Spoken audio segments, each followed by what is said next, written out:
중국은 62년 만에 내린 폭설로 인하여 겨울 왕국이 되었다고 해도 과언이 아니었습니다. 중국인들은 쉴 새 없이 내린 눈으로 인하여 제대로 된 일상을 보낼 수 없었다고 하는데요. 폭설로 인하여 문을 열지 못할 정도로 눈이 쌓였으며 차까지 집어삼킨 듯한 모습을 보여줍니다. 눈에 쌓여 차가 제대로 보이지 않을 지경인데요. 심지어는 바람이 너무 불어서 사람들이 밀리는 모습까지 볼 수 있었죠. 이런 상황을 지켜보던 많은 사람들은 환경을 무차별적으로 파괴한 결과가 다시 중국에 돌아온 것이 아니냐는 의견을 제시했는데요. 이런 중국의 상황을 더 자세히 알 수 있는 글을 발견하게 되어 여러분께 소개해드리고자 합니다. 해당 사연은 웨이보에 올라왔던 내용을 통해 재구성된 스토리입니다. 안녕하세요. 저는 수원이라고 합니다. 저는 하나뿐인 딸을 한국으로 보내고 아내와 둘이 오붓하게 지내고 있습니다. 오붓하다는 단어를 쓰긴 했으나 사실은 딸이 없으니 허전한 마음을 달랠 길이 없긴 했죠. 아내도 마찬가지였는지 둘만 있는 집이 이상하다는 이야기를 하더군요. 딸은 중학교 때부터 한국으로 유학 가고 싶다는 이야기를 많이 했어요. 다른 나라보다는 가깝기도 했고 유학 비용도 생각보다 덜 들어서 가능하다고 했지만 막상 현실이 되니 서운하긴 하더군요. 그 와중에 딸이 한국으로 유학 갔다고 하니 주변에서는 걱정되는 말만 쏟아내더군요. 한국 남자들이 중국 여자를 엄청 좋아한다며 무슨 일 생기는 거 아니냐는 말은 기본이었고 치안도 좋지 않다고 이야기해줬습니다. 그런 말을 끊임없이 듣다 보니 없던 걱정도 생기게 되어 매일같이 전화를 하게 되었죠. 딸은 항상 저에게 한국은 그런 곳이 아니라면서 친구들과 찍은 사진도 보내주었기에 걱정되는 마음을 진정시키려고 노력했습니다. 그래도 눈으로 직접 보지 않으니 정말 안전한지 확인할 길이 없었어요. 그러자 아내는 한 가지 결단을 내리게 되었습니다. 자신이 한국으로 다녀오겠다고 하더군요. 그 말을 듣는 순간 아찔해지더군요. 한국이 어떤 나라인 줄 알고 아내를 혼자 보낸단 말입니까? 저는 아내에게 제가 다녀오겠다고 했습니다. 그러자 아내는 버스 기사로 일을 하는 제가 어떻게 다녀올 수 있냐고 하더군요. 요즘 경기가 좋지 않아서 휴가를 다녀오는 순간 자리를 잃었다는 동료들의 이야기를 들은 적이 있었거든요. 하지만 아내나 딸에게 무슨 일이 생긴다면 일이 다 무슨 소용이겠습니까? 저는 한국이 위험할 수 있으니 차라리 제가 가겠다고 설명하자 아내는 저를 이해해주며 휴가를 신청하고 다녀오라고 하더군요. 제가 휴가를 다녀오겠다고 했더니 마침 무급 휴가를 주려던 회사는 저에게 신이 나서 휴가를 허락해 주었습니다. 일자리가 사라질 수도 있다는 부담감이 컸지만 그래도 저는 딸을 더 중요하다는 것을 상기하게 되었죠. 딸에게는 한국이 궁금하기도 하고 집밥도 해주고 싶다는 핑계를 대며 한국으로 간다는 것을 설명하게 되었습니다. 딸은 언제든 환영한다면서 좋아했죠. 저는 한국에 도착하자마자 수많은 인파에 당황하게 되었습니다. 언제 어디서 제 짐을 훔쳐가더라도 알 수가 없을 것 같더군요. 한국은 도둑국이라고 불릴 정도로 많은 것을 뺏어가는 나라라고 알고 있었기에 저는 제 짐을 한시도 몸에서 떨어뜨려 놓지 않았습니다. 저를 데리러 온 딸은 자신이 중국 집으로 갔으면 제가 굳이 고생하지 않아도 되었을 텐데 왜 왔냐고 해놓고 기쁜 기색을 감추지 못하더군요. 그런 딸의 모습을 보니 한국에 오길 잘했다는 생각이 들었습니다. 그러면서 얼마나 혼자 고생을 했을까 싶어 눈물이 절로 나오는 듯 했죠. 기쁨의 상봉 이후 저는 딸의 집에 택시로 이동하려다가 버스를 타게 되었는데요. 짐 때문에 고생하던 저를 보더니 처음 보는 한국인이 도와주더군요. 솔직히 처음에는 대놓고 제 짐을 가져가려는 줄 알았습니다. 제가 적대시하면서 남자를 바라보고 있으니 딸이 저에게 경계할 필요가 없다면서 우리를 도와주는 것뿐이라면서 다독이더군요. 저는 버스를 타고도 경계를 늦추지 않았는데요. 딸 집에 도착하는 순간까지도 짐을 하나도 잃어버리지 않아서 안도의 한숨을 쉬었죠.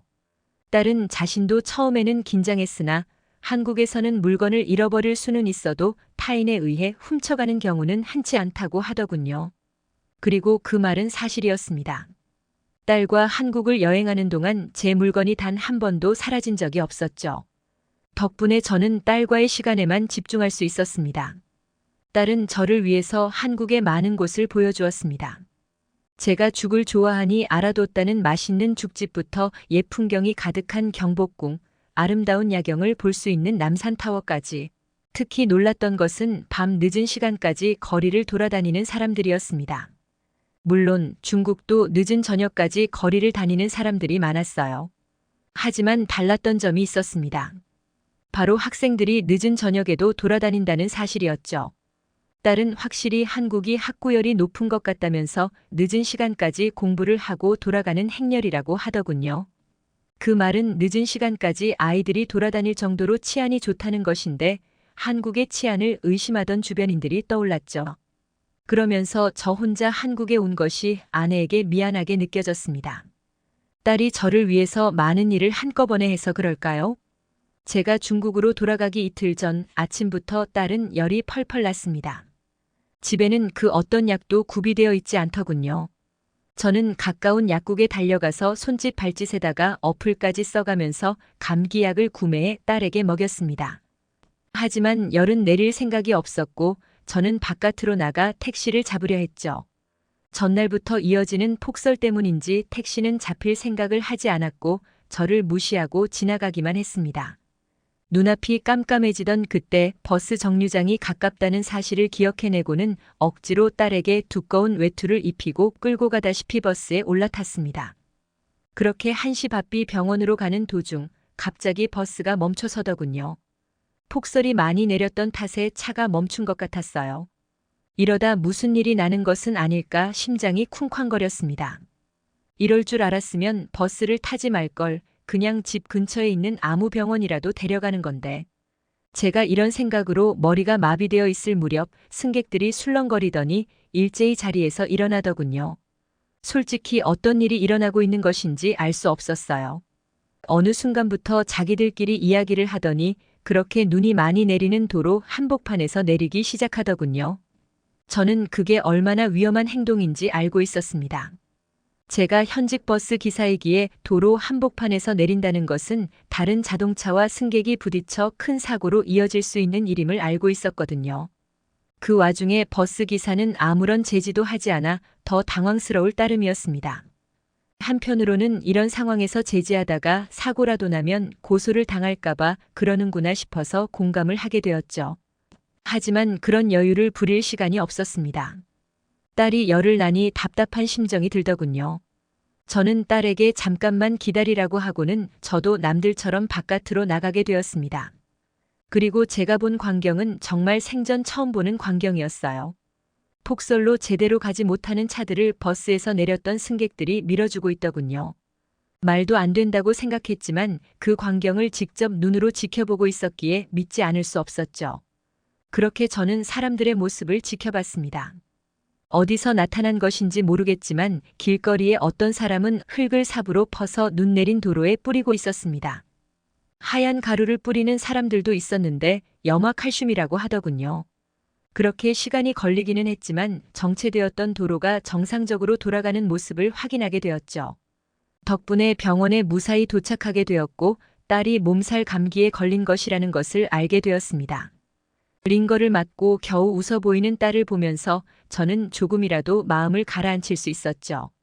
이틀이 지나고 기력을 회복한 딸을 보면서 한국에 홀로 두고 가야 한다는 사실이 슬프더군요. 하지만 남들을 도와주는 한국인들과 지낸다면 딸에게 안 좋은 일이 생기진 않겠구나 싶어 어느 정도 안심하고 중국으로 돌아왔습니다. 다행히 휴가가 끝난 후에도 해고되지 않았기에 다시 버스 운전사로 일을 할 수 있었는데요. 저는 의외의 상황에서 한국을 기억해내게 되었습니다. 중국이 폭설과 동반된 강풍으로 인하여 시끄러웠다는 것은 다들 아는 사실일 것 같은데요. 현지는 외부에서 말하는 것보다 더 심각한 상황이었습니다.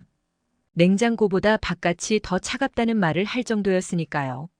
저는 그 와중에도 생계를 유지해야 했기에 일을 하러 가게 되었는데요.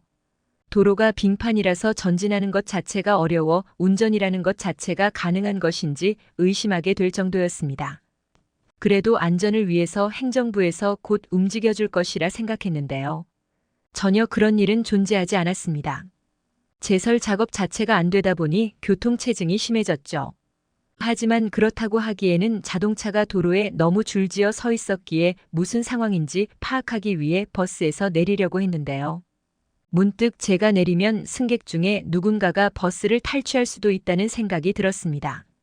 몇 년 전 중국에서 그런 사건이 있어서 자리를 비우지 말라는 지침이 있었거든요. 저는 결국 가만히 앉아 있을 수밖에 없었습니다. 제가 몰던 버스 안에서는 버스가 움직이지 않는다며 소란이 일어나기 시작했어요. 눈이 쌓인 도로에서도 마찬가지였죠. 하나 둘 차에서 내리더니 서로 삿대질을 하면서 어지럽게 도로를 차지하고 있었어요. 불과 한 달 전에 서로를 위해서 도와주는 사람들을 한국에서 보고 왔는데 제 본국에서는 다들 자기 생각하기에 급급했습니다. 저에게 삿대질하는 승객과 어지럽게 도로를 점령한 자동차들.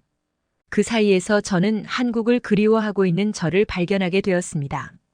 인정하기 싫지만 한국인이 서로를 위할 수 있는 사람들이라는 것을 깨닫게 되었어요. 그날은 어찌저찌 마무리가 되긴 했으나 다시 눈이 오면 벌어질 상황이 벌써부터 두렵네요. 그런 상황을 맞이하기 전에 경제가 좀 나아지면 아내와 함께 딸을 보러 갈까 싶어요. 그 기억으로 다시 하루를 살아갈 수 있게 말이죠. 오늘의 사연 어떻게 보셨나요? 본 내용은 수원 씨의 따님의 계정에 올라온 글이었는데요.